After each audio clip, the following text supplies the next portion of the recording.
welcome back to everybody. And now we turn to the world of fashion, of Scottish fashion and design, and to sustainable fashion. So what is sustainable fashion? It uses textiles that are manufactured, constructed, and marketed in a responsible and conscious way that acknowledges and counts for their environmental and socioeconomic impacts, that is ideally done across a garment's full life cycle, from creation to disposal. Responsible designers understand that everything they make has influence, from the materials they use to the way they treat the people producing their goods, and all of our panelists are at the forefront of eco-fashion today. So let me begin by introducing the panel. Siobhan Mackenzie, designer, Chris Hunt, marketeer and influencer, and Claire Campbell, weaver and self-professed disruptor. Siobhan, can we start by introducing you and you taking it first? You graduated in 2014 with a first-class BA honors degree in fashion design and production, and founded your label 5 days after graduating at the age of 21. In 2016, you were awarded the Best New Fashion Designer. The brand has been featured worldwide in Forbes, Elle, US, Women's Wear Daily, Harper's Bazaar US, and you've starred in a Visit Britain worldwide campaign. Clients include megastars Justin Bieber and the Commonwealth Games in 2018, where your designs were worn by Scotland in Scotland's opening ceremony. Siobhan is an authentic, self-named Scottish fashion brand. The brand takes its inspiration from its roots in the Scottish Highlands, infusing innovative design with traditional craftsmanship. You're a great advocate for fashion designers and are proud to work in contrast to the fast fashion industry. Your upbringing influenced your choices within the business. Your father, an environmental officer for the Scottish Environmental Protection Agency, instilled sustainability in you as a child. Renowned for your contemporary take on kilts, you champion the Scottish textiles and a made in Scotland approach, where high quality, craftsmanship, and sustainability are key. And so can I now hand over to you to tell us a little bit more about your business and how everything is going?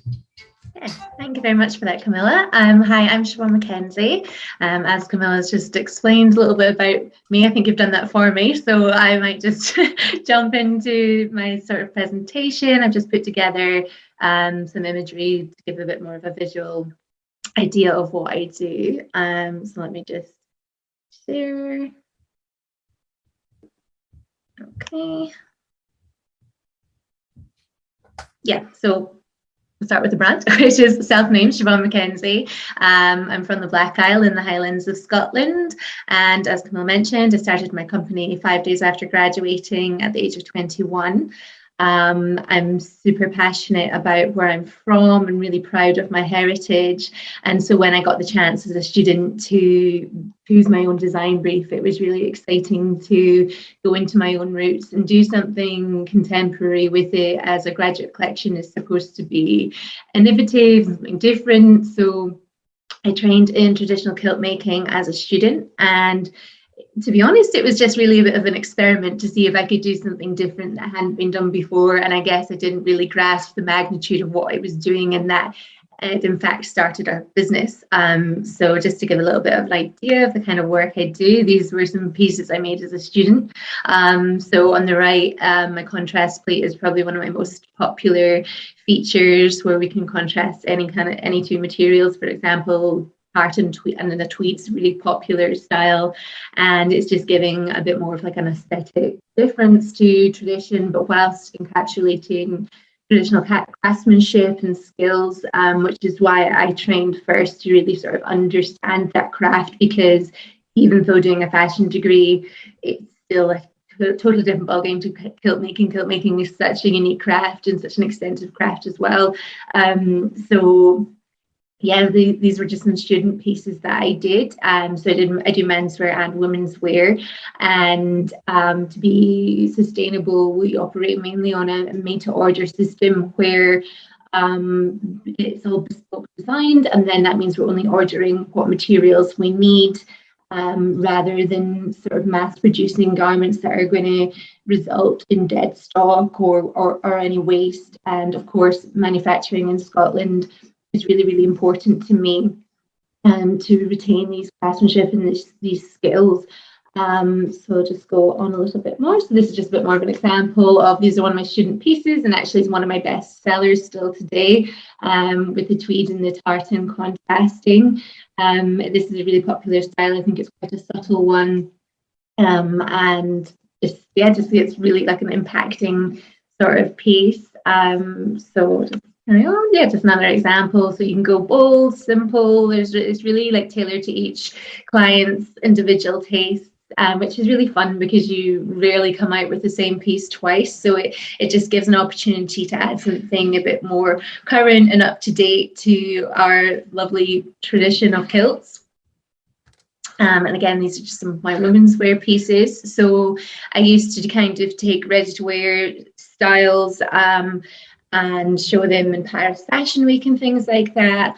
And then I reverted back to, again, on the women's wear, more of a made to order system. Just again, it's more sustainable, and you're not sitting on a lot of stock. And for what I'm doing now is the stock that I am carrying is made out of remnants. So I've just launched a new collection where it's all leftover materials that I have. So they are what's carried in my ready to wear now, and then everything else is still custom made and custom designed. And that really, again, comes from my background, from my dad being an environment officer. I've just really been brought up not to waste things, and it's very much how I am. So when it's come to starting a business, it's been such a natural choice for me to go down this route and to be sustainable and to celebrate Scottish craftsmanship, because it's really just in my upbringing. It's just something that's quite subconscious to me to do. So it's really nice to incorporate my dad's influence, I guess, into what I do now.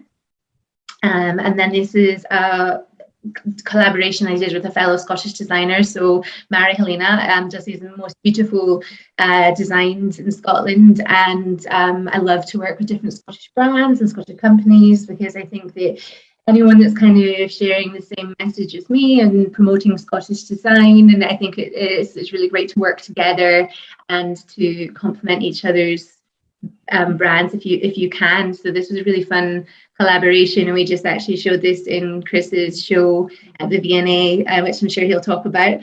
So it's a really, really fun platform that Chris creates for designers in Scotland to showcase. And this is the new collection that I was just talking about. So this is all made out of remnant materials.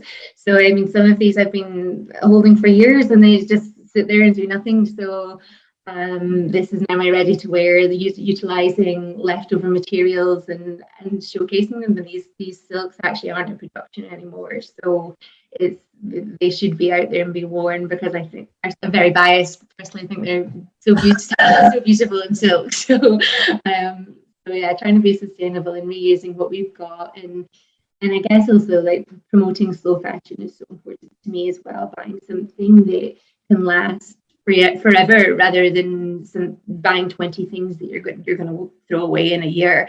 I don't need to say that fashion's the second biggest polluter in the world. I'm sure many people know that, and it's really, there needs to be a change where people switch to slow fashion, understand the consequences of fast fashion as well.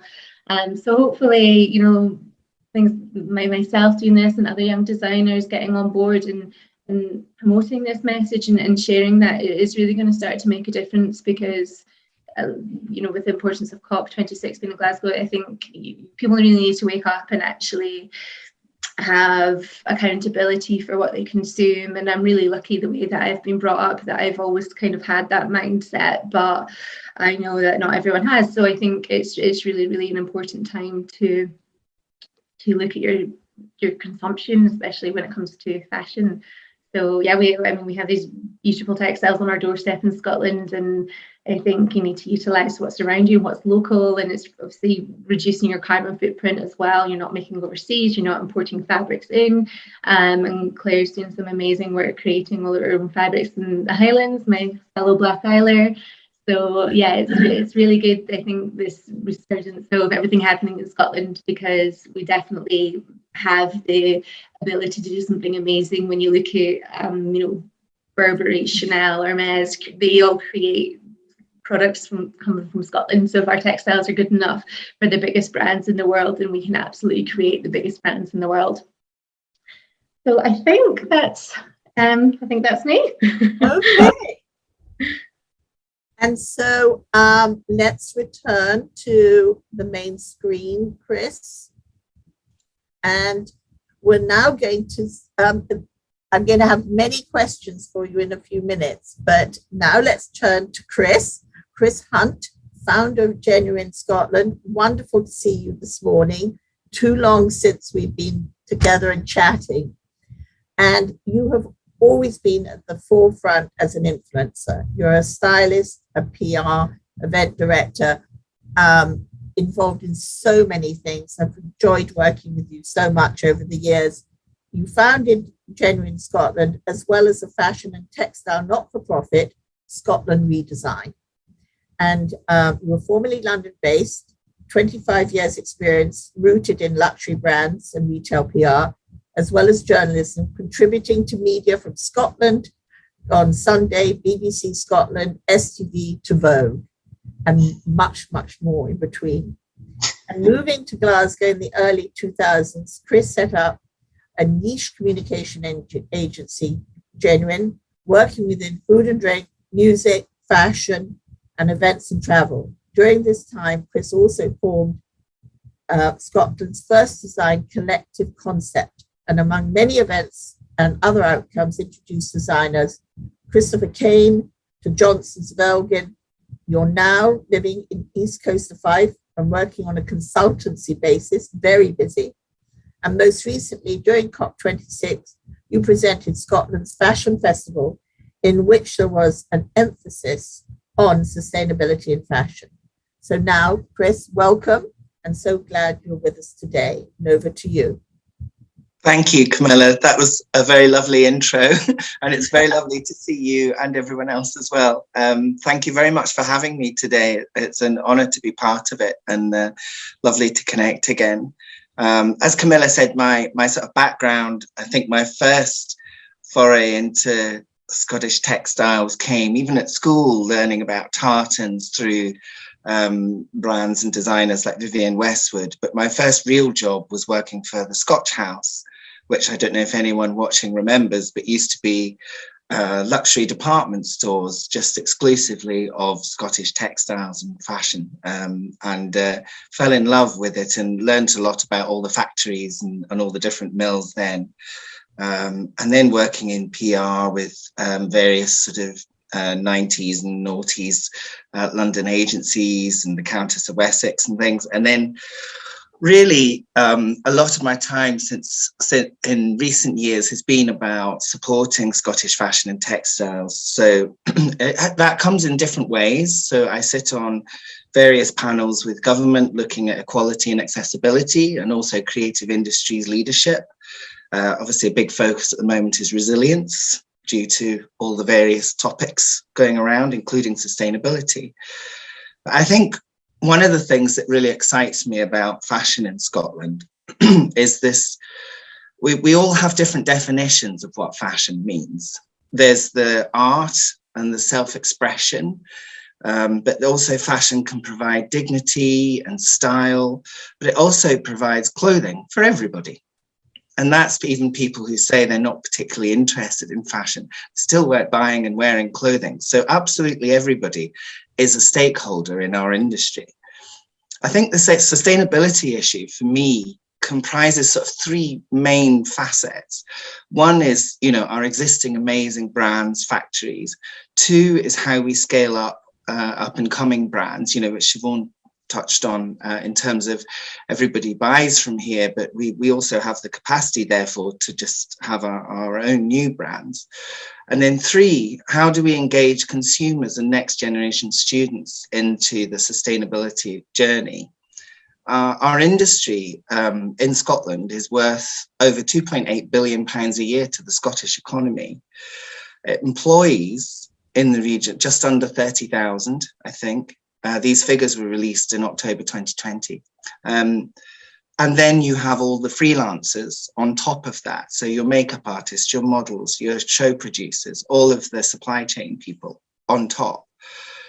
When we take that sort of everybody buys fashion for warmth, practicality, style, whatever your motive, it's a really diverse industry.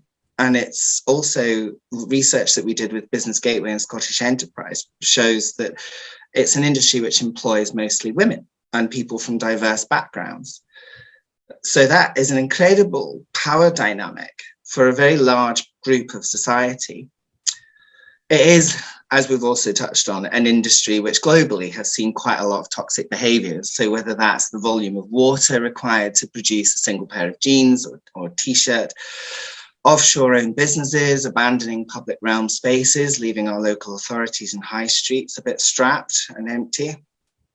And I think, having been sort of around in the field for quite some while, one of the things that's been really empowering about the eco journey is that designers used to come to me, and brands used to come to me, factories, and say, we want to be at such and such a fashion week, or we want to do global expansion and have shops in every country. And people just aren't asking those questions anymore.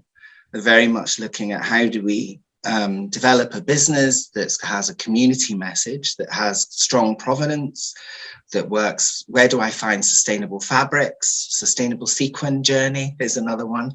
And that also then starts to shape the policy in terms of where we go. So we also know from research, evidence, Mintel reports that the majority, say we have a population of 5 million in Scotland, and then we have the global market as well. The majority of people on their household fashion purchases have quite small budgets. So we have these different areas. We have, designer and specialist or special occasion. We have everyday, affordable, and then we also have fabrics and fibers. So with that in mind, some of our amazing companies like Halley Stevenson's or Scottish Leather Group for several years now have been investing in new machinery, biomass plants on quite large scales to reduce environmental impacts. For anyone that doesn't know, Halley Stevenson's, for example, is a waxed company. They make the waterproof fabrics that Scotland's known for. But obviously in the past, established in 1864, a lot of their waterproofs had petroleum or wax-based products. So in 2021, they've launched a new fabric at British Textile Week called Everwax, which is made entirely of plant-based materials. And they went on to win Fashion Supplier of the Year at Drapers Magazine Awards. And I remember they were one of the very first factories that, in effect, kind of opened the gates and said, fashion designers, come to us, come and work with us. And as obviously that's become a major part of their future-proofing strategy. So I think as designers that, say 10, 15 years ago we were highlighting, are actually now changing their business model from this kind of big, global high overhead model really to be more sustainable, slow fashion. We've got a real opportunity for change, and a lot of the interest, I think, is the fact that we have this huge industry here in Scotland, and a lot of people working in it are already working within a slow fashion model or have the ability to pivot fairly quickly with the right bit of interventions here and there.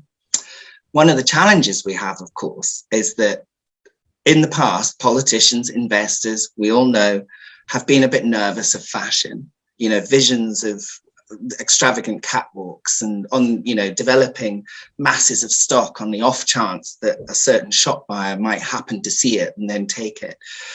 And the shops, of course, have changed. The buyers want safe bets. Shops themselves have disappeared, you know. But because of these facts about employment, who it is that's working in this industry, the business models that we have in our Scottish industry and the success stories that we have, we now are working quite more successfully, I would say, and to make the case for business leaders and politicians to feel confident to stand up and say, hang on, this is a really big industry that employs a great many very valuable people, has a lot of skills, has thousands of graduates at H&D and degree level every year. And we really need to look at it because also there's the environmental impact. You can't argue the environmental impact without taking it seriously as an industry first. So that opportunity for change is something that gives us hope that finally fashion in Scotland and also elsewhere around the world can be up there as an industry alongside what I call the other big Fs: food, farming, fuel, fishing. These other sort of industries, which are quite often smaller than fashion economically, have their own media. They have full pages in news, and you know, and fashion doesn't quite often get that level of investment or attention. So that is something that is, I think, on the cusp of changing, not just for this sort of investment in factories, but also in this kind of looking at the, you know, clothing for all and the high streets, and then also our designer market, where there's quite a lot of successful slow fashion business models. It's not about doing anything different. It's about doing things as well as everything and bringing that kind of into line, and recognizing our Scottish USPs. A lot of the traditional showcases in other countries rely on massive expenditure.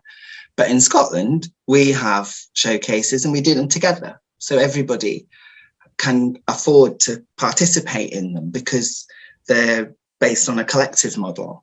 And working with partners like the V&A Dundee, as we did recently, was fantastic. And basically my job in that is to book and plan, and then I underwrite it. And then I put the opportunity out there and hope that people, you know, buy into it, and whether that's consumers buying tickets or whether it's designers getting on board. So that's my sort of role within that community. But I think, you know, we have this incredible asset for Scotland and incredible asset, you know, from tartan and textiles through to the, you know, cutting edge fabric innovation. And there's so many examples of good practice within our business.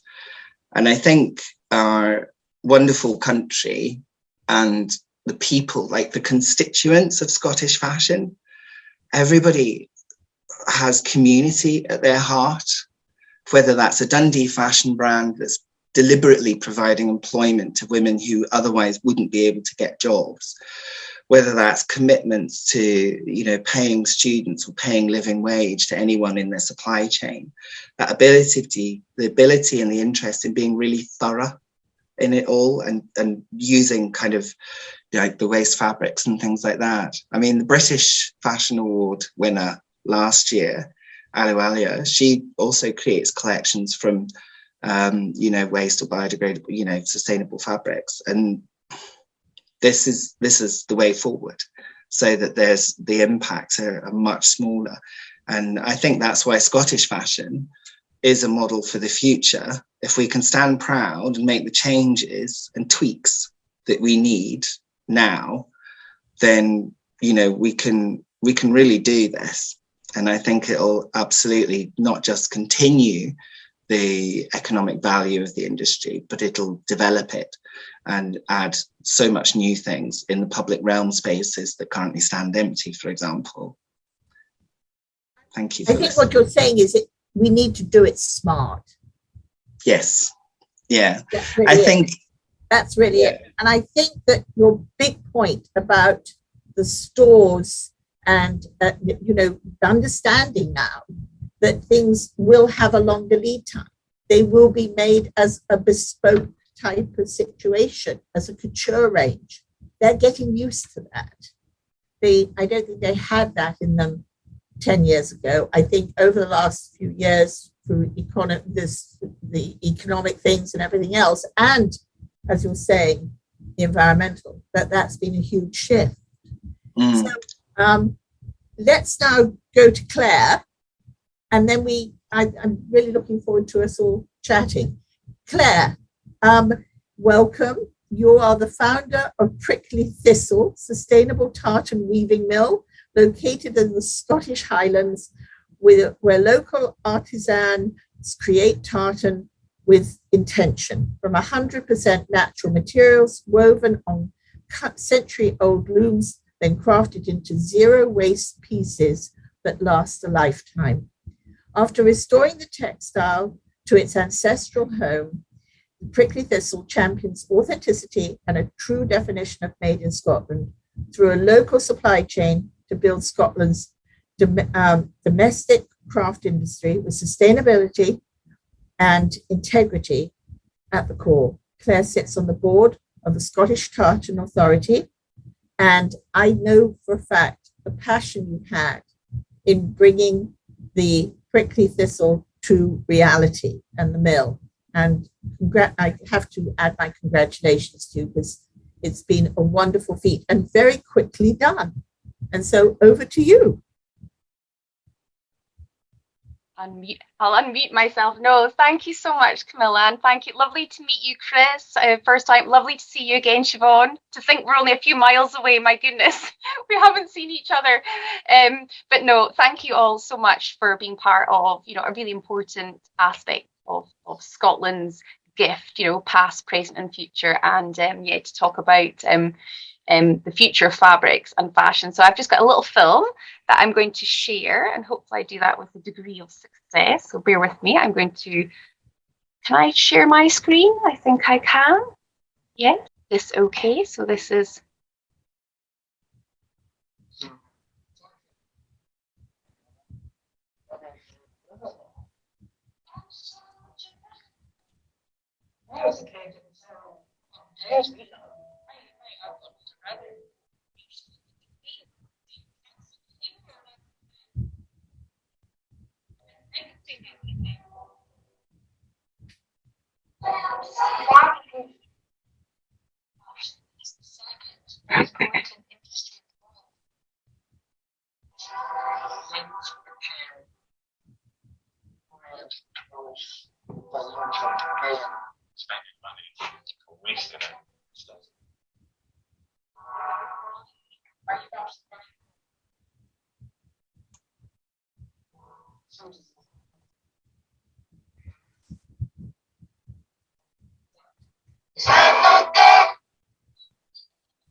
I know.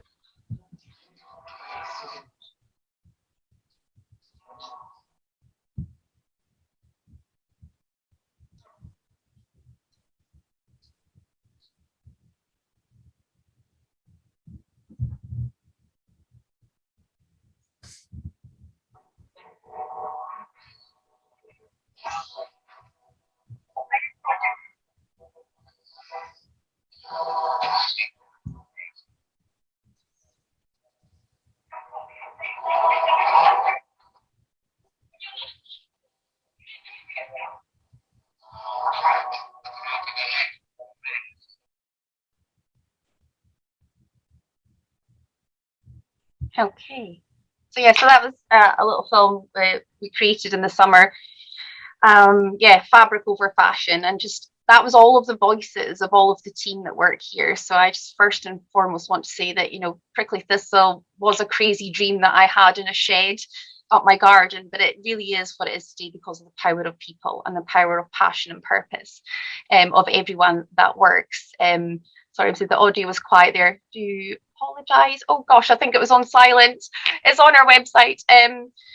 But yeah, you would have heard the people that work here, and yeah, I mean, it's incredible. You know, we operate, I think, like a loom in the sense that every single person plays a vital role in the, you know, the full work. So, but yeah, that was our little film about, you know, just thought provoking where we were, and really then thinking about Scottish textiles, tartan, you know, and the fabric of a nation, you know, its impact around the world is one of those iconic design pieces. I feel that is just, you know, it invokes passion, conversation, connection. I mean, it's just so positively powerful, and symbolic of your ability to have courage and fight for what you believe in. You know, you think about Culloden and you think about some of the other fashion designers who've done some amazing things over the years, that it's, you know, it's a real, you know, and it's also the dress code of a rebel.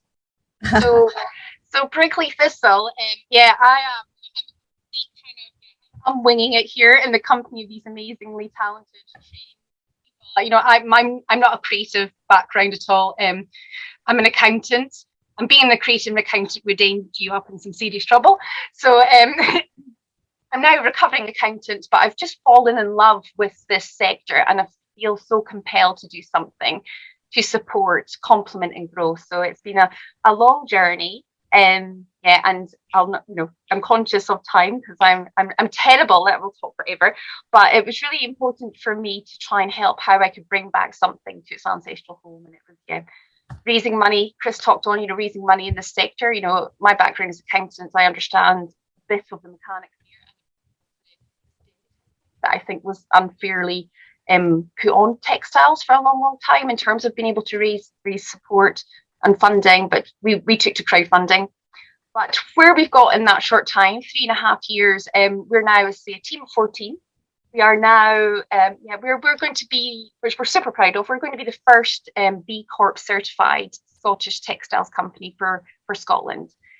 Which we're, thank you, Chris. We're super proud. We started that in 2019, and where we're talking about eco, whether it's the word sustainability or the word regeneration, B Corp is a really interesting concept. It's much, much bigger in the US, I appreciate, but this is where you constitutionally change your articles of association as a company, or you're responsible for a company, whether you're, you know, just a group of directors or you're going to be employee owned, but you put the people and planet first.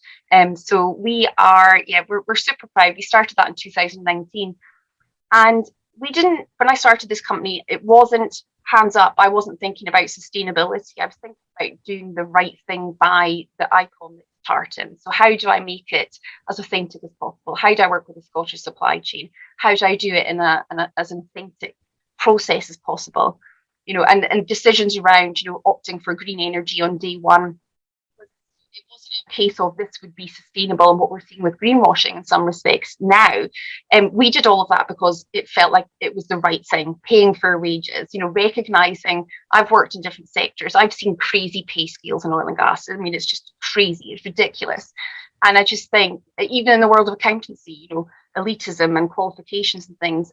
So for me in the beginning, it was very much about doing the right thing. And when we kind of realised, stumbled across B Corp early on in the UN SDG goals, we kind of looked at the list and thought, we're doing this already, which was fantastic. So it's taken us a couple of years there to get with B Corp, but to be the first, we're announcing it on 14th December, which is a really important date to me, and why I started this whole sort of journey. But yeah, so Scottish Textiles, tartan specifically, it's been a crazy 2 years. But when we kind of talk about the future more than anything else, I think what I feel so sort of passionate about is that, you know, historically we used to do so many things right. You know, the past is the future. So ultimately, when we think about fabrics made from natural fibers, fabrics made as close to home as possible, we talk about creating products where we've designed out waste in the outset. We've, you know, so we're looking at creating, for example, the ultimate kilt. That was a zero waste design piece where that fabric became so many things later in life, you know, whether it's something for the home interiors or became, you know, part of a wedding dress for somebody later down the line. But this whole reuse, waste not, want not, that was something that we did all the time. And when you invested in some really beautiful fabric, you did everything you could to reuse it, and reuse it. So this is what we try to champion and try to really sort of encourage thoughts around. So so we're here, we've got these beautiful century-old looms that, you know, took us a while to work out how to use them and how to get them going. But we managed, we never gave up. And so now we create these products and we try to champion sort of messaging around sort of a don't know, don't buy principle. So if you don't know what it's made of, you don't know where it's made, you don't know where it's come from, why would you buy it? Because ultimately, it's been a kind of, with COP26, we've been quite strong in our activism behind the scenes, but we've realised as a little brand, we're quite strong on emailing politicians on a regular basis. And it's just really thinking about, you know, for in textiles in particular, for me, is that it's, you know, it's about we could have a whole raft of legislation in place to help support and champion those people who are doing the right thing. But that will take a very, very long time, I think. So it's really thinking about, from a consumer perspective, the don't know, don't buy, because ultimately we're funding everything that is destroying the planet and destroying people. So we try and champion that don't know, don't buy principles. And so the activism behind that is quite often emailing politicians, and we go wider than fashion a little bit here. We kind of look at things. So, for example, Mass Project, I started this last year. Immediately we went into lockdown and thinking about how could we create fabric masks that were actually tested. We went ahead and did that. We managed to get really fantastic results from the Institute of Occupational Medicine around FaceFit and PFE. We're not a mass company, we're a tiny little mill, but we reached out to the rest of Scottish Textiles and you know, and Chris was talking about, you know, how big it is now, but it used to be 7 out of 10 people involved in textiles. But we were trying to push through to the Scottish Government this framework for actually general use masks that were not, sadly, and you'll see some clips in that film at Clootie Well where they were covered in these disposable masks. We've got 55 million plastic masks every day being thrown away in the UK. So we created a mask that was 100% wool. And so we're sort of challenging through various Zero Waste Scotland, various policymakers, and saying, look, even if we've not done it now, it's never too late to change, unvoke, repeal it, let's change. So masks, you know, we know where we are in the situation. It's not getting any better right now, but we are, we just run on this very sort of nimble, agile basis as fabric producers. But masks for me is something that, it was sad that it became a bit of a fashion show, but I think, you know, Scotland and textiles is so much, and as Chris made so much, there's so much more to it. Fabrics that will impact on engineering, you know, fiberglass. We think about renewable energy. We're speaking to people about how you can actually create wool materials that actually are turbine blades. You know, we're encroaching on the medical space. There's medical fabrics. So yes, the masks that are not really being addressed, to discover that actually we've gone to polyester cotton blended sheets in our NHS. So we're activisms behind that to say this is not good enough, because 60% of all fabrics globally are produced from oil. So we've got this big question around oil and gas, but actually the fashion world is a huge part of that supply chain. You know, so many people don't quite often even know And I didn't, because my wardrobe's full of highly flammable labels, and I didn't know that acrylic, even though it felt like wool, was actually oil. So we discovered that the NHS had moved to the polyester blends because we were looking to find that natural waste stream that was 100% cotton sheet. I remember when I had my children in the hospital, how could we repurpose and reuse that within what we do? Because as new fabric producers, that's not great. That's not sustainable. Ideally, we'd stop producing everything and we would just completely go in the reuse route. So I think from a potential for Scottish fabric industry is huge. It's the fabric of our nation, but really we're all responsible for the fabric of the planet now. So the biggest threat to humanity is climate change. And what do we learn going through the current pandemic that actually will accelerate our thinking and accelerate our actions? So as a small mill, we have to sell to exist. So we've had so much fun working with amazing partners, other brands, B2B collaborations. We've been blessed with some very well-known individuals, from Sam Hewen, being a partner with him on creating Sassenach Tartan, to having the amazing Miriam Margulies and Alan Cumming visit us in the summer, which was just the best fun ever. So we do that, but a lot of behind the scenes is that we're really want to contribute and grow this sector. As I say, I'm not trained in this space, but I've become so passionate about it. And I think there's so many clusters and so many other industries that fabric has a vital role to play in and influence and really sort of accelerate that circular thinking. So I think all of you are such great voices. You've all got on planes or gone to things and been vocal about what's going on. I do have to ask you though, and I apologize if this is already happening, but is there a move? Do you have a tag, an icon like Harris Tweed does that says this is an eco-friendly, sustainable garment that's been made, or whatever you're going to call it? Is there anything that can show that this is being made in a responsible way? Yeah, because I think that matters for a lot of people now. Yeah, I think it does. I mean, do you want to take that, Claire or Siobhan? Or I was just going to jump in and agree with Claire what she was saying about the legislation about things. Was I think what people don't realise is to tag something as made in Scotland, all that really needs to put on is things like the buckle and the label. So I think both of us, especially we so far, actually having some mark or label that shows the whole product's made in Scotland, and actually, because then people say, oh, but that's made in Scotland and that's made in Scotland, but your prices are totally different. Whereas actually, when your whole product's made in Scotland, obviously that's going to be coming at a different cost to something when the label's sewn on in Scotland. So that protection, I think, would be really, really important. And I know there are some people trying to get that. Scotland does carry such weight. That's number Absolutely. One. So made in Scotland over a kilt made in China or something, it's hands down, even before they get to understanding the dyes and everything else. But what you're talking about is how you're making these things and what's behind it and what Scotland believes in. And I think that's great. And it's where the fabric is from the person who's it's that whole journey that people know, even through to when you showed or when you did the photo shoot to go in the lookbook, that all of that was there, that the waste from the photo shoot even was all very minimal, if non-existent.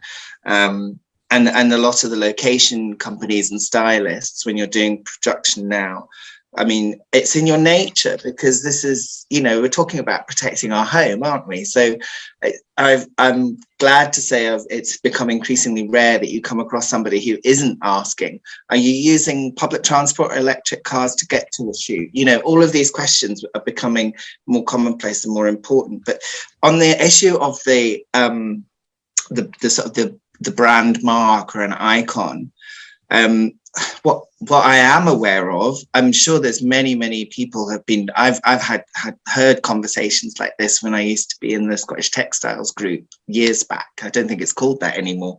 But sorry, showing my age there. But I think what I am aware of is that the redesign.scot platform that I'm doing, we are in talks to we're somewhere along the journey at launching a sort of fashion.scot brand, which will be various things, but essentially it will work like a membership accreditation scheme. And I'm in talks with, we have fantastic organisations like Fashion Revolution Scotland, which is sort of run on a voluntary basis by Nikki Taylor, who was one of the original Design Collective members back in 2000 and something. And then we have Sustainable Fashion Scotland as well, which is a membership community that popped up just around about the start of lockdown. They managed to have their launch party about a week before lockdown. So we've been working quite closely with them on what would accreditation mean, because you also want to reward people who are starting on the journey. No, but you've got it with responsible tourism.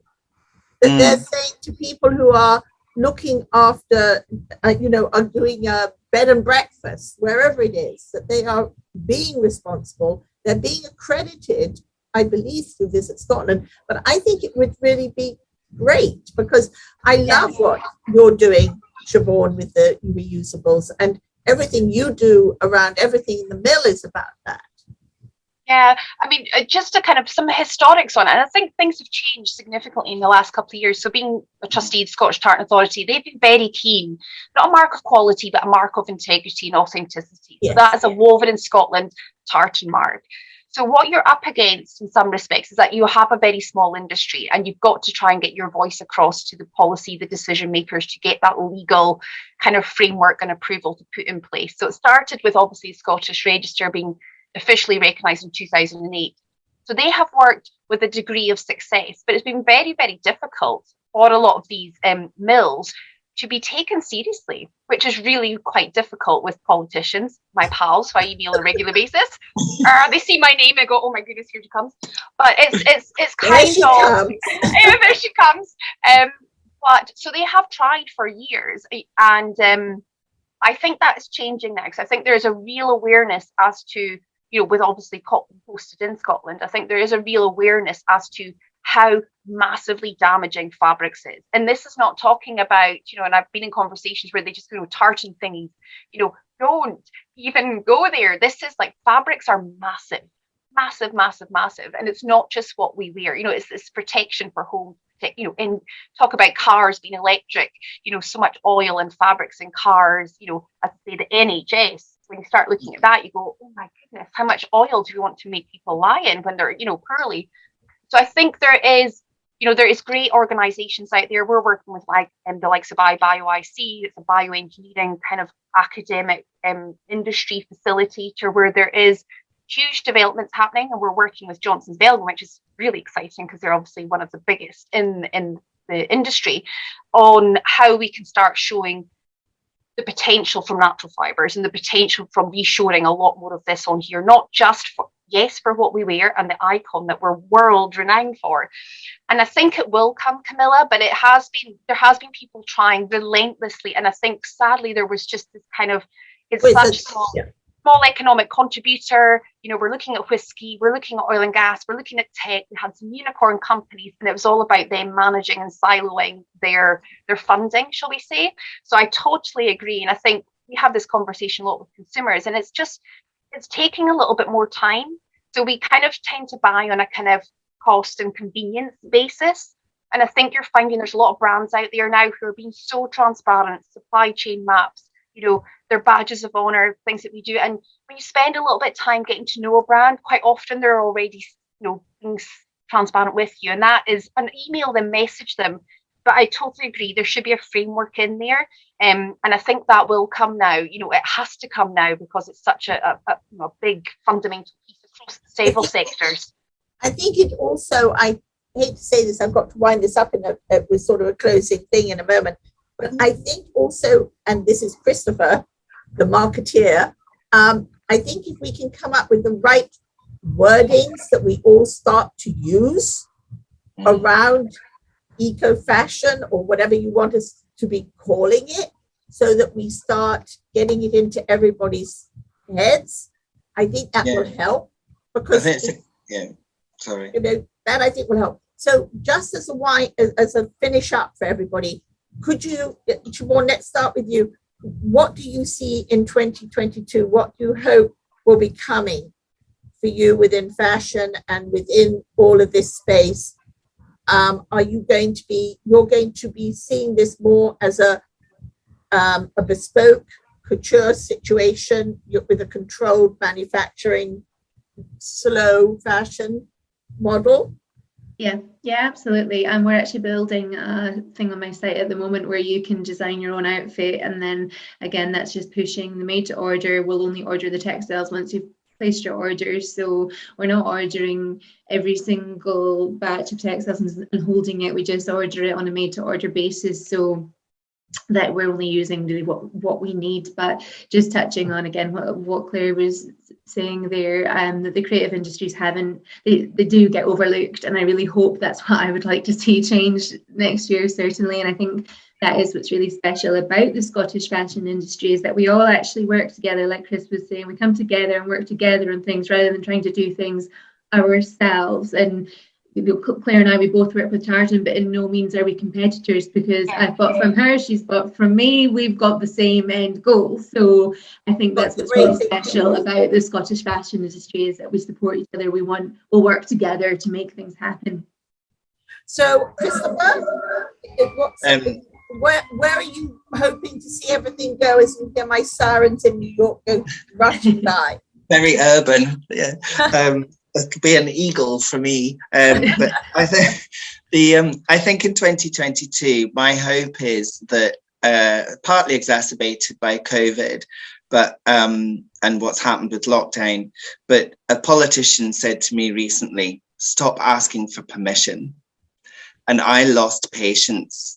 And I think what I lost patience with was this sort of seemingly never-ending blocked roads and like, you know, so I started doing that voluntary research, and we opened it up to anyone who was free in the industry could pitch in, and we had comments and responses from Johnstone's, from makeup artists, from museum fashion workers. And one of the issues which Claire touched on historically has been that, you know, it's been seen as a small value exporter, 300 million a year. So all the government reaction has been based on that. Well, there's 2 mills that turn over that between them. And there's, you know, 30,000 people that work in the industry. So the new data that proves factually that it's worth over 2.8 billion, then suddenly we're needing to update all the government policies, because that's not up for discussion. That's a fact that's published by government. So once you start to see that change come through, I think it'll be really exciting. And also, I think, you know, we want to see SRD's festival happen again. We want to take this message on the road around Scotland and look at consumer development in terms of affordable fashion in high street spaces as well, and what the innovation is. Yeah, well, what the innovation is for fabric around that, you know, and I think change is what we want to see in 2022, and I think that there is a mood around to make it happen finally, which is very welcome. And from you, Claire? Yeah, so I think 2 aspects, 2 threads, a warp and a weft, shall we say. One is absolutely how we help inspire around people's conscious consumerism, you know. So as a nation, we did it in the past. That was our, you know, Janie talked in the film, like, we never bought things that were cheap, we bought things that were built to last. So it's really that consumer awareness piece. And I think working with Zero Waste Scotland or other government related to validate, and that's the price point piece as well. If something's paid with a living wage and a locally sourced material made in a slow, kind fashion way, do the math. You're not going to get a t-shirt for £5 and not have exploited the people and planet. So I think that's really important. But also I think the circular piece, the recycling piece. I think we are, as a country, we export pretty much all of our fabric waste to third world countries. It's horrific. So 1% globally is recycled.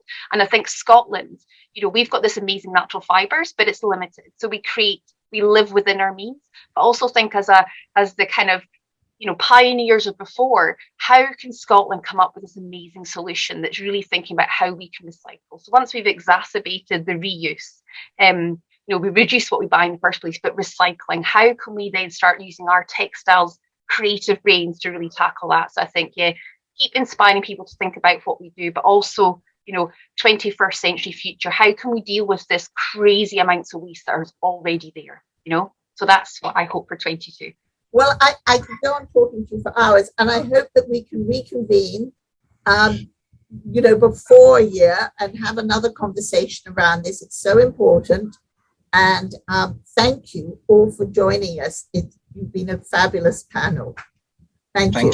No, thank you for having us. Lovely Thank to you so see much, you Camilla. all. Thank you. Lovely, no, lovely. It's been a pleasure. Thank you, guys. Thank you for watching. Yeah. Take care.